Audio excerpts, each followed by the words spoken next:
Bismillahirrahmanirrahim. Yang kedua, masih pada posisi kita sebagai muslim. Alasan kedua, menolong orang tertindas, terzolimi. Ini faridatus syar'iyah, kewajiban syar'i. Bahkan mohon maaf Bapak Ibu, jangankan yang tertindas itu muslim, non-muslim aja, non-muslim nih, kalau tertindas, terzolimi di hadapan kita dan kita tahu, kita lihat, apakah kita diem? Enggak kan? Kita bantu. Apalagi kalau dia muslim, lebih-lebih. Dan buat ngebantuin orang kan nggak usah pakai nanya apa agamanya, bantuin aja udah. Ya, kita pulang malam-malam jam 11, jam 12 malam, anggaplah rame-rame, ngelihat ada orang korban kejahatan, pelakunya satu, korbannya satu, sama-sama sendiri. Karena kita rame-rame, kita jadi berani. Ya, kita kejar tuh pelakunya. Sementara korbannya, walaupun ternyata non-muslim, bagus, nggak ada masalah kita nolong dia. Kan nggak mungkin jadi berhenti nolong orang gara-gara dia non-muslim kan. Kita nanya dulu, Mas apa agamanya? Anggaplah Buddha. Oh Buddha, yaudah lanjutin begal terus, nggak apa-apa. Kan nggak begitu. Ya, walaupun dia Buddha, walaupun dia Hindu, walaupun dia Nasrani misalnya, ya dia dizolimi oleh orang, dan ternyata si pelaku kezaliman orang Islam misalnya, tetap kita tolong nggak nih orang? Kita tolong. Nah sekarang kan lagi musim nih, orang nolong orang pakai nanya segala apa jamaahnya, apa manhajnya, apa guru ngajinya. Itu lebih unik lagi. Nolong orang pakai nanya ngaji sama siapa.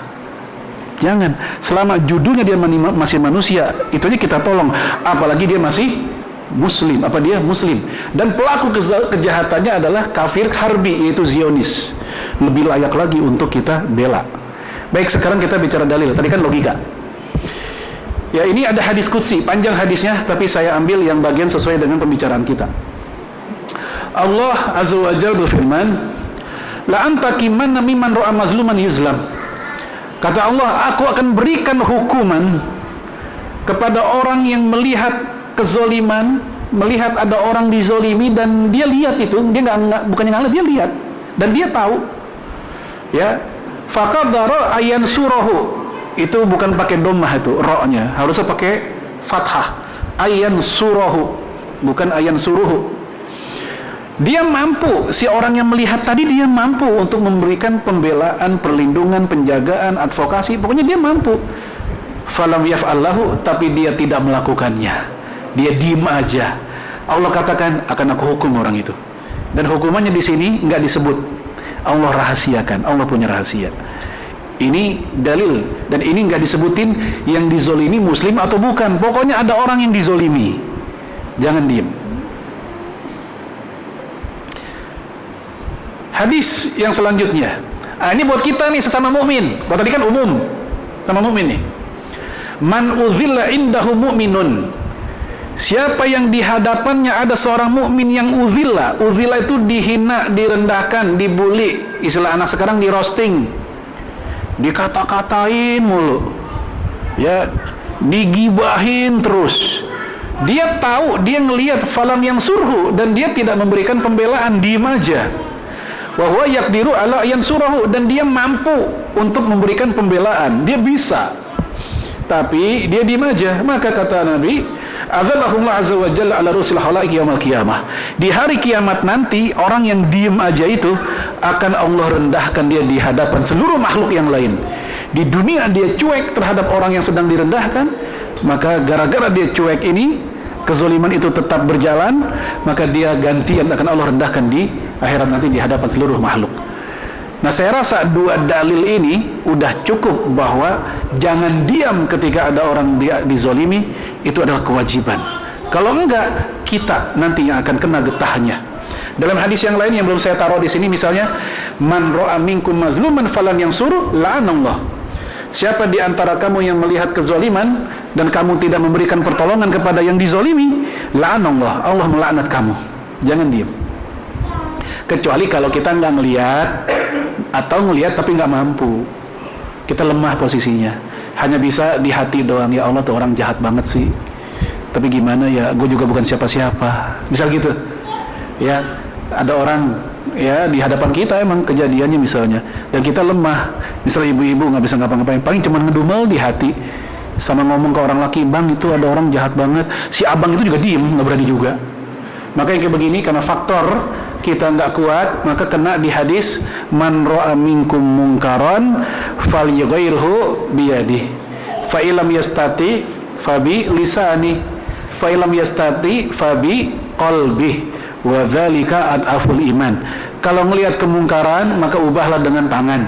Dengan tangan maksudnya dengan bisultan, dengan power, dengan kekuatan. Kalau nggak mampu dengan mulut, nasihat, ingetin, kasih tahu. Nggak mampu juga, kagak enakan, minimal di hati. Apa di hati? Itu menunjukkan ketidaksukaan atau kebencian dengan peristiwa itu. Minimal di hati. Mohon maaf, ibu-ibu ngumpul nih, dengerin tuh ada orang lagi digosipin, lagi digibahin. Kan gibah sedep rasanya ya. Abang yang digibahin emang musuhnya dia. Dia mau ngasih tahu, cuman ini lebih tua, gitu, kagak enakan. Atau ini ternyata orang-orang yang juga paham agama gitu, kita baru ikut ngaji, dia orang ngerti. Kan banyak kan orang ngerti agama tapi kadang kejeblosan juga masalah beginian mah, ngomongin orang juga, ya kan. Akhirnya kita nih ibu-ibu hanya bilang di hati doang, yang penting gue nggak ikut, gue menghindar aja. Di hati mah kita kesel. Itu nggak ada masalah, masih dimaafkan. Yang salah yang mana? Ikut dengerin, ikut menikmati, walaupun nggak ikut gibah. Apa kata Imam Ibnu Qudamah? Al-mustami' gibah syarikun fiha. Orang yang ikut dengerin gibah walaupun dia nggak ikut gibah, syarikun fiha, dia ikut berpartisipasi dalam dosanya, tetap kena juga. Baik, ini alasan kedua yang membela orang tertindas itu kewajiban. Hatta walaupun dia non muslim, apalagi muslim, apalagi disitulah yang ketiga tempatnya Al-Aqsa. Baik, ini alasan ketiga. Di sana ada Al-Aqsa. Emang kenapa Al-Aqsa? Ada apa? Istimewanya apa? Yang pertama, Al-Aqsa masjid kedua tertua yang ada di muka bumi setelah Masjidil Haram, setelah Baitul Atiq, nama lain dari Ka'bah. Dan jarak di antara keduanya 40 tahun. Kita lihat hadisnya. Rasul ditanya oleh Abu Dzar Al-Ghifari, "Ya Rasulullah, ayu masjidin wudi'a fil ard?" Masjid apakah yang pertama kali wudi'a? Wudi'a artinya difondasikan, diletakkan. Jadi saat itu belum jadi masjid sempurna, belum. Jadi belum menjadi masjid sempurna. Ini dijelaskan oleh Imam Ibnul Jauzi, maksud dari wudi'a adalah masih fondasi. Rasul menjawab, yang pertama kali di wudi'a tadi, Al-Masjidil Haram, Masjidil Haram. Thumma ayun, lalu Nabi ditanya lagi, masjid apa lagi? Rasul menjawab Al-Masjidul Aqsa, Masjid Al-Aqsa. Lalu kam kana bainahuma, berapa jarak antara keduanya? Nabi menjawab arba'una sanah, 40 tahun. Jadi mau Masjidil Haram, mau Masjidil Aqsa itu sama-sama masih fondasi. Terus siapa yang melanjutkan menjadi masjid yang sempurna atau utuh? Untuk Masjidil Haram yaitu Nabi Ibrahim dan putranya. Untuk Masjidil Aqsa Nabi Daud dan Nabi Sulaiman. Ya, ini kan bapak sama anak semua nih. Nabi Ibrahim sama Nabi Ismail adalah bapak sama anak. Nabi Daud sama Nabi Sulaiman bapak sama anak juga. Mereka lah nanti yang melanjutkan. Maka jangan kaget kalau Yahudi itu pengen banget ngerobohin Masjidil Aqsa karena mereka mengklaim di bawah Masjidil Aqsa ada Haikal Sulaiman. Itu klaim mereka. Baik, yang kedua, Masjidil Aqsa termasuk 3 masjid yang dianjurkan banget kita punya ambisi atau hasrat untuk mengunjunginya. Sehingga Nabi menggunakan istilah la tusyaddur rihal. Jangan berambisi kuat, jangan bertekad kuat untuk melakukan rihal itu rihlah, jalan-jalan, kecuali ketiga masjid. Masjid apa? Masjidil Haram, Masjidil Rasul, Masjid Nabawi di Madinah. Yang ketiga Masjidil Aqsa. Jadi Masjid At-Tahir Al-Jabar nggak masuk, atau Masjid Kubah Emas nggak masuk. Kan ada orang tuh yang ngebet banget pengen ke sono, harus yang ngebet pengen ke masjid ke ini dulu. Ya kalau ongkosnya kagak ada yang ke sini, ke At-Tahir mah dekat, Cimanggis itu di tolnya, itu kan. Iya, kok. Emang lewat situ kok. Gitu. Tapi terlepas dari itu, kita tahu ini bukan masjid sembarangan Al-Aqsa. Dia dianjurkan untuk kita mengunjunginya. Yang ketiga, tempatnya Isra dan Mi'raj. Tempatnya Isra dia merupakan tujuan, tempatnya Mi'raj dia merupakan titik tolak. Ya, subhanalladzi asra bi'abdihi lailan minal masjidil haram ilal masjidil aqsa alladzi barakna haulahu. Nah, ini apa artinya alladzi barakna haulahu? Tempat yang diberkahi dan sekitarnya juga diberkahi. Mungkin orang bertanya, katanya berkah kok perang mulu? Kita lihat penjelasannya. Bisamar, berkah yang dimaksud Allah kasih banyak buah-buahan di sana. Berbeda dengan negeri sekitar yang lain, negeri Arab yang lain. Dibanding negeri Arab yang lain, ini paling banyak. Kemudian bil anhar, sungai. Ya, bil anbiya. Makanya jangan kaget, Palestina itu disebut Ardul Anbiya wal Mursalin, negerinya para nabi dan rasul. Wassalihin, dan juga lahirnya orang-orang soleh, para ulama. Imam Syafi'i lahir di Gaza. Imam Ibnu Hajar Al-Asqalani Askelon, yang udah jadi daerah Israel. Dulunya daerah Islam. Imam Ibnu Hajar di situ lahirnya. Ya, Imam Ibnu Qudamah Al-Maqdisi, Baitul Maqdis Al-Maqdisi, itu orang situ juga. Belum lagi nanti lahirnya para mujahidin sejak zaman Umar bin Khattab, Salahuddin Al-Ayyubi, walaupun dia orang Kurdi, tapi dia membebaskan Masjidil Aqsa, terus hingga sampai di masa sekarang, Syekh Ahmad Yasin dan seterusnya. Baik. Kemudian yang keempat, kiblat pertama umat Islam. Sebelum kita madhep Ka'bah, ke Al-Aqsa dulu, 16 sampai 17 bulan lamanya. Dalam hadis Imam Bukhari. Barulah ketika di tahun kelima kurang lebih, atau keempat di Hijriah, di bulan Sya'ban lebih tepatnya, di bulan Rajab, terjadi tahwil, perubahan dari Masjidil Aqsa ke Masjid Al-Haram. Yang kelima, sholat di dalamnya ratusan kali lipat dibanding masjid yang lain nilainya. Bahkan saya lihat ada 3 hadis, ada yang menyebut 250, ada yang menyebut 500, ada yang menyebut 1000. Kayak Masjid Nabawi juga 1000. Terus oleh para ulama dikawinkan seperti ini hadis-hadis tersebut maknanya. Kita lihat di situ. Innallaha subhanahu wa ta'ala ja'ala fadilatas salati fil aqsa mi'ataini wa khamsina salatan awalan. Ini awal-awalnya salat di Al-Aqsa 250 kali lipat awal-awalnya. Ya thumma awsalaha ila khamsimi'ah. Kemudian dinaikin menjadi 500. Thumma ilal alaf fadlan minhu. Kemudian dinaikin lagi menjadi 1000 sebagai keutamaan dari Allah ala ibadihi wa rahmah, kepada hambanya dan kasih sayangnya. Baik, jemaah sekalian, ini alasan ketiga. Semoga masih ingat. Yang pertama karena ukhuwah Islamiyah, yang kedua menolong orang tertindas adalah kewajiban, yang ketiga karena di sana ada Masjid Al-Aqsa. Seandainya alasan cuma nomor satu saja, itu udah cukup bagi kita buat membela Palestina. Baik, sekarang kita masuk dalam konteks kita orang Indonesia, Muslim, tapi dia orang Indonesia. Tetap dia nggak ketinggalan kereta untuk membela Palestina juga, karena ini Palestina negara awal, negara pertama yang mengakui, bahkan bukan mengakui saja, tapi mengusulkan, mendorong agar Indonesia segera memproklamirkan dirinya. Sejak apa? Setahun sebelum kemerdekaan. Bayangkan, setahun sebelum kemerdekaan, sebelum terjadi Hiroshima dan Nagasaki, sebelum Jepang nyerah sama sekutu, 6 September Palestina melalui muftinya Syekh Amin Al-Husaini di Berlin. Kenapa di Berlin? Karena lagi ngungsi di Jerman, lagi ngungsi karena kondisinya saat itu Yahudi banyak yang terdiaspora, pada ngumpul, pada datang ke Palestina. Ya, terjadilah peperangan dan sebagian kaum muslimin ngungsi, termasuk muftinya. Di sana lewat radio Berlin dia mengumumkan Palestina mendukung kemerdekaan Indonesia, padahal merdekanya belum, masih setahun kemudian. Bahkan kita lihat di situ, mohon maaf, di kompas.com beritanya udah ada.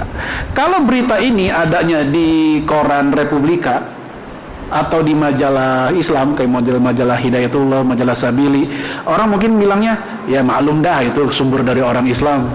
Tapi ini sumbernya dari Kompas. Mungkin Jamaah juga tahu kan Kompas gimana gitu kan, siapa yang punya. Artinya mereka juga ngaku Yang pertama kali mengakui kemerdekaan Indonesia itu bukan Timur dan Barat dulu, bukan Eropa, Amerika, Australia atau Afrika, tapi yang pertama kali mengakui adalah Palestina. Bahkan di link ini, nanti silakan dibuka aja ya, di link ini itu ada fotonya Syekh Amin Husseini, ada foto Syekh Muhammad Nasir, dan foto utusan dari Mesir Syekh Hasan Hudaybi namanya. Mereka bertiga lagi ngumpul, lagi ngapain? Lagi ngomongin tentang PPKI, Jaringan Luar Negeri. PPKI, Panitia Persiapan Kemerdekaan Indonesia, supaya luar negeri mengakui, bikin jaringan di sana. Kan merdeka dalam negeri, luar nggak ada yang ngakuin kan kagak enak, merdeka sendirian namanya kan. Nah, supaya ada yang ngakui, dibikin di jaringan di luar. Dan ternyata yang pertama kali adalah yaitu Palestina. Dan mohon maaf Bapak Ibu, tidak ada satupun berita misalnya tentang orang Palestina yang ngomong begini, ngapain sih mikirin Indonesia, kita jadi perangin kok. Berbeda dengan kondisi, mohon maaf, sebagian, saya anggap sebagian kecil lah orang Indonesia saat ini yang mengatakan, ngapain mikirin Palestina, kita jadi susah. Orang Palestina saat itu nggak bilang, ngapain mikirin Indonesia, kita jadi jajah. Ya, baik. Ini alasan yang pertama dalam konteks kita Indonesia. Yang kelima, sejalan dengan pembukaan UUD 45. Di preambul, lihat, kemerdekaan adalah hak segala bangsa, dan oleh karena itu maka penjajahan di atas dunia harus dihapuskan. Ini sejalan nggak dengan Islam? Sejalan dengan Islam. Ya. Dan emang kemerdekaan itu seluruh manusia merdeka. Oleh karena itu Umar bin Khattab radhiyallahu an pernah menegur Amr bin As. Ketika Amr bin As, ya apa namanya, anak Amr bin As menampar seorang non muslim adu balap kuda lari, anaknya Amr bin As kalah. Maka dia pun marah dengan yang mengalahkannya. Si pemuda ini ditampar, dipukul oleh dia. Si pemuda ini non muslim, asli orang Mesir, Kristen Koptik.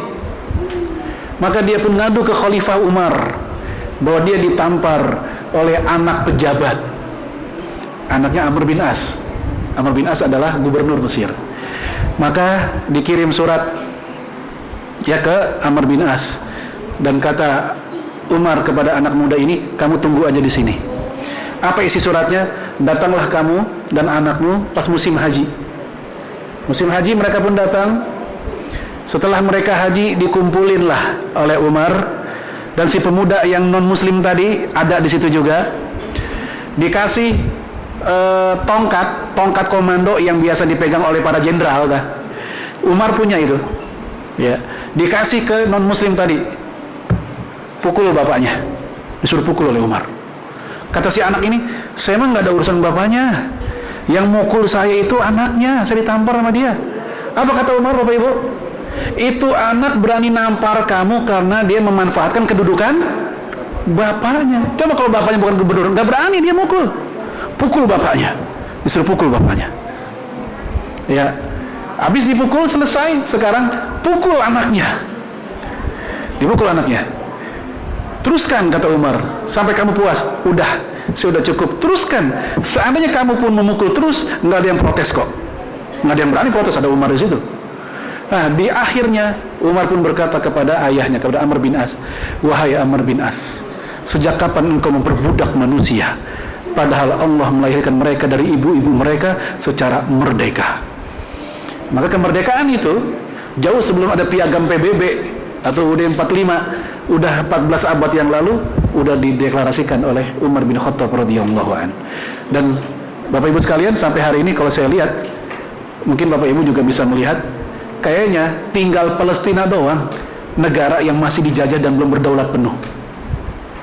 Loh, kan bukankah dia udah dikasih tuh Gaza sama tepi barat? Gaza sama tepi barat, Bapak Ibu, ibarat orang punya rumah, punya taman, punya ruang tamu, punya kamar 3 misal, ada dapur, ada ruang keluarga, ada ruang belakang, mau ruang jemuran. Tamannya diambil sama orang, kemudian ruang tamunya, kamarnya juga, kita yang punya disisain dapur doang sama ruang jemuran. Lalu yang ngambil bilang ke kita, Mas, kita damai ya, hidup berdampingan. Mau nggak kira-kira begitu? Mau nggak? Enggak dong. Gimana dong? Balikin dulu kamar kita, ya kan? Balikin dulu itu taman dan ruang tamu kita. Anda keluar dari rumah saya, baru kita damai. Jangan masih di sini ngajak damai. Nah, ibaratnya begitu. Yang ditempati oleh warga Palestina hari ini, Gaza dan tepi barat, itu bukanlah utuh milik mereka. Milik mereka harusnya kesemuanya itu. Sebagaimana peta tahun 25 di Swedia, itu disebutkan peta tahun 25 ketika belum ada eksodus gerakan Zionis ke mana? Ke Palestina. Itu peta nggak ada Israel, adanya Palestina. Gitu. Jadi mereka datang karena Holocaust oleh Yahudi, oleh Nazi, ya, mereka pun mengungsi kemana-mana, termasuk ke Palestina. Kan ada tuh kapal ferinya, fotonya kapal feri orang Yahudi. Kemudian ada tulisan di bawahnya, dia minta kepada penduduk Palestina untuk ditampung.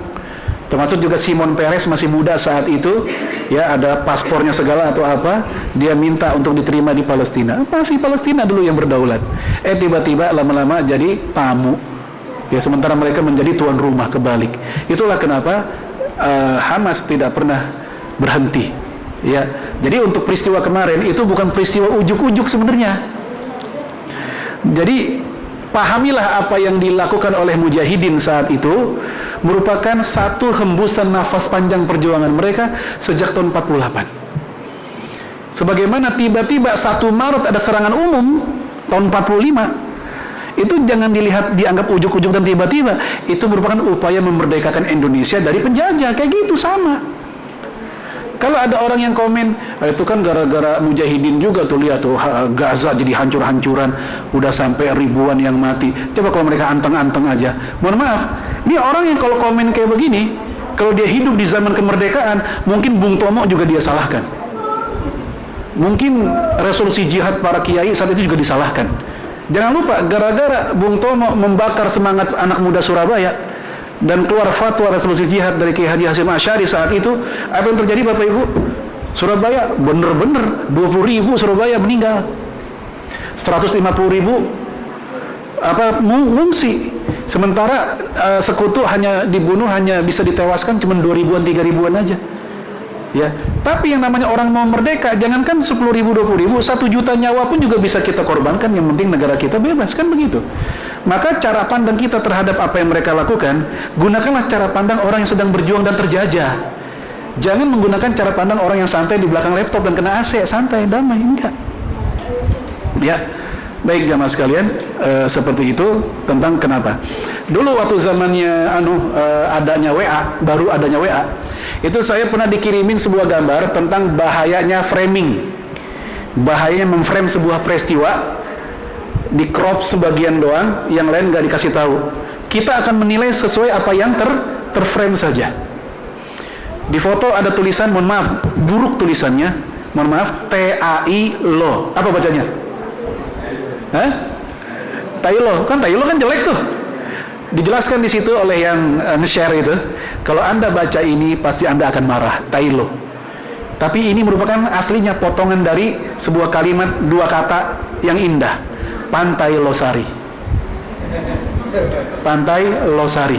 Yang dipotong TAI dan lo-nya. Itu bahayanya framing. Maka ketika para mujahidin nyerang kemarin, kalau kita hanya memandang yang frame-nya itu saja, kita akan menuduh mereka salah. Padahal itu merupakan bagian panjang upaya kemerdekaan dari mereka. Baik jamaah sekalian, ini yang kelima.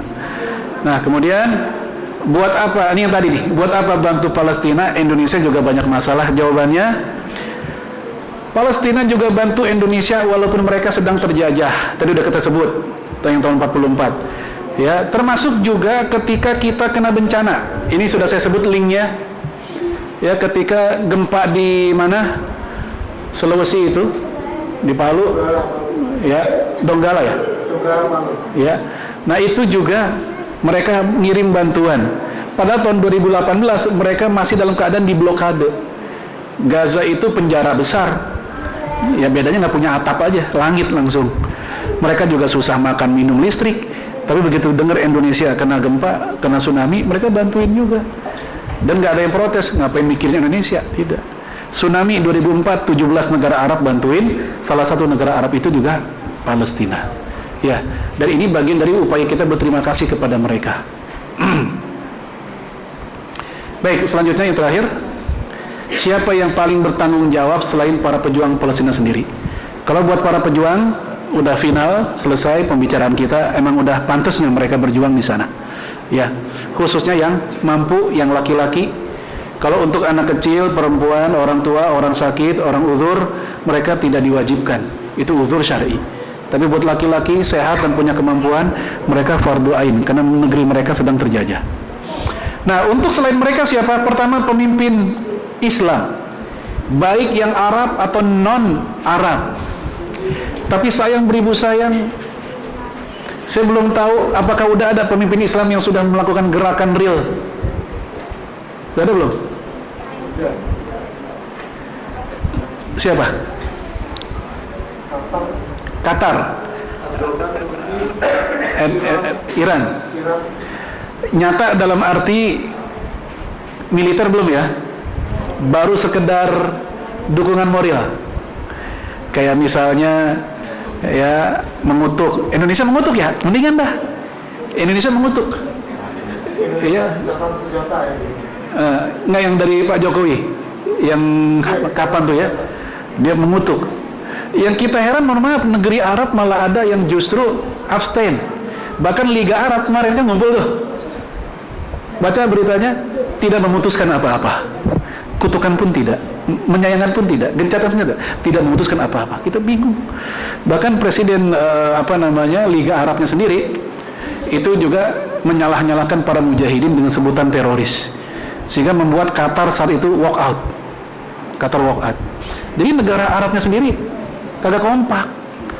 Sehingga wajar di TV One ada seorang ibu kira-kira umur 60-an tahun, ketika dia lihat rumahnya hancur, anaknya pada meninggal, ya, dia berteriak, aina zu'ama'ul muslimin, mana pemimpin umat Islam, wa ma indana ghaira jundi Hamas, saat ini kami nggak punya siapa-siapa lagi, harapan kami hanya kepada tentara Hamas, karena Hamas sendirian. Ya, ada bantuan mungkin dari jihad Islami, tapi nggak terlalu signifikan, atau mungkin dari utara ada Hizbullah, ya, dan seterusnya. Jadi kayak gitu kondisinya. Baik jemaah sekalian, ya semoga ini bisa difahami. Terlepas dari itu, negara-negara Arab yang punya power itu, mereka punya kewajiban. Ya. Kemudian organisasi Islam, Jam'iyah, Jamaah, Muassasah itu yayasan, Jamaah ya Jamaah, ya Jamaah Tabligh itu Jamaah. Kemudian apalagi Hizbut Tahrir kalau memang masih ada, ya itu Jamaah mereka. Kalau Jam'iyah, ormas, NU, Muhammadiyah, Persis, Al-Wasliyah, Al-Irsyad, Hizb partai-partai Islam. Para ulama, mubalik, dai, ustadz, cendekiawan, jangan sampai ketinggalan poin, ketinggalan isu. Ya, waktu tahun 99-2000, mohon maaf, ketika terjadi konflik Islam dan Kristen di Ambon atau Maluku, saya saat itu sedang itikaf tahun 99 di Kebayoran Lama. Kita beli koran, baca koran, ada berita 1.700 Muslim di Tobelo, di Galela, wafat dalam satu malam, dibantai dalam satu malam. Wah, itu ramai banget. Hingga akhirnya kita pun ngadain aksi di Monas saat itu. Ya nggak terlalu banyak, ya ukuran saat itu banyak. Ya. Setelah acara itu saya pulang jalan kaki, terus beli majalah. Di majalah Islam saya beli, saya pikir majalah ini akan membahas masalah itu. Tapi ternyata di majalah itu, di cover depannya, di berita headline utamanya adalah berjudul, apa hukum istri joget di depan suami. Saya mikir, ya Allah, ini ngapa mikirin beginian sih? Nggak penting kan? Nggak peka. Itu maksud saya. Ini jangan sampai para ulama, mubalik, dai, ustadz, cendekiawan, atau para redaksi majalah atau informasi Islam, jangan sampai nggak peka. Ya, apa hukum istri joget depan suami? Mohon maaf, jangan kata dalam kondisi normal, ya, jangan kata dalam kondisi perang. Kondisi normal aja saya nggak kepikiran suruh joget istri saya. Tapi itu dibahas. Seandainya itu dibahas di pinggiran majalah, nggak apa-apa, sebagai sampiran. Ini menjadi headline-nya. Sepenting itukah? Enggak harusnya. Ini ada nyawa orang, bahkan ribuan masalahnya. Yang mana Rasul pernah mengatakan, seandainya ada muslim yang mati dibanding robohnya Ka'bah, aku lebih sedih dengan robohnya Ka'bah. Aku lebih sedih muslim yang mati dibanding robohnya Ka'bah. Baik, para aktivis masjid DKM termasuk di kita, ya entah bikin apa, acara apa, penggalangan atau gimana. Para agnia muslim yang kaya, baik pejabat, pengusaha, sejauh yang mereka mampu dan bisa. Lembaga pendidikan Islam, sekolah, pesantren, ma'had atau apa, dan seluruh umat Islam. Kemudian Bapak Ibu, apa yang kita lakukan? Ya tergantung kemampuan masing-masing dan ranahnya. Ya, militer bisa, penguasa. Terakhir Erdogan ngomong apa? Ada yang baca nggak? Erdogan tegas dia. Kalau memang Amerika dan CS-nya menginginkan crusade, apa crusade? Perang salib. Itu kata Erdogan, kami siap. Itu udah keras tuh Erdogan kayak gitu. Ya. Itu sampai kayak gitu dia. Nah, ya paling tidak gertakan lah. Ini bagian punya ini. Diplomasi ini harus jalan. Kalau memang bisa damai tanpa harus perang, ini juga kita pakai. Sebagaimana di Indonesia ada jalannya Bung Karno dan Bung Hatta, tapi nggak lupa ada jalannya Bung Tomo sama jalan Jenderal Sudirman. Dua-duanya berjalan bareng. Ya, kalau memang ada jalan yang damai tak berdarah-darah dan Palestina bisa merdeka dan bebas, itu lebih utama. Tapi kalau itu nggak bisa jalannya, ya apa boleh buat sebagaimana Bung Tomo tadi. Makanan, obat-obatan, pakaian, bangunan, pendidikan, dukungan moral, dan pembelaan di media, medsos.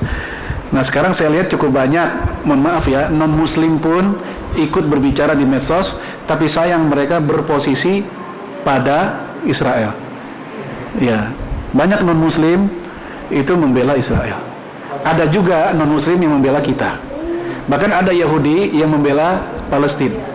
Ya, mereka anti-Zionis, anti-Israel. Yahudi yang mana? Ortodok, yang masih komitmen dengan Judaisme sebagaimana nenek moyang mereka. Mereka adalah Yahudi yang tinggal bareng dengan Muslimin dan Kristen di Palestina zaman dulu. Terus nenek moyang mereka, terus anak beranak sampai sekarang. Jadi nggak semua Yahudi loh. Ini Yahudi yang kita maksud, ini Yahudi yang Zionis ini. Ya Yahudi yang mau berdampingan dengan kita, dia dihitung kafir zimmi, aman, nggak boleh diganggu. Gitu. Baik, jemaah sekalian, dan minimal doa dah. Doa. Ini jangan sampai udah doa enggak, dukung ini enggak, tapi ngomong komen di media jelek-jelekin mujahidin juga, jelek-jelekin Palestina. Heran, tapi dia ngakunya muslim. Doain enggak, komen yang pedas terhadap umat Islam juga. Jadi sebenarnya dia muslim atau bukan gitu. Ya. Yahudi pesek. Londo irang kalau di kita dulu ya. Ya londo irang. Baik jemaah sekalian, ini diantara alasan-alasan ya kenapa kita bantu Palestina, baik alasan kita sebagai muslim dan alasan kalau kita sebagai orang Indonesia seperti apa. Kalau biswab barangkali ada diskusi tentang masalah ini, silakan jika ada. Ya, hadanallah wa iyyakum ajma'in. Assalamualaikum warahmatullahi wabarakatuh.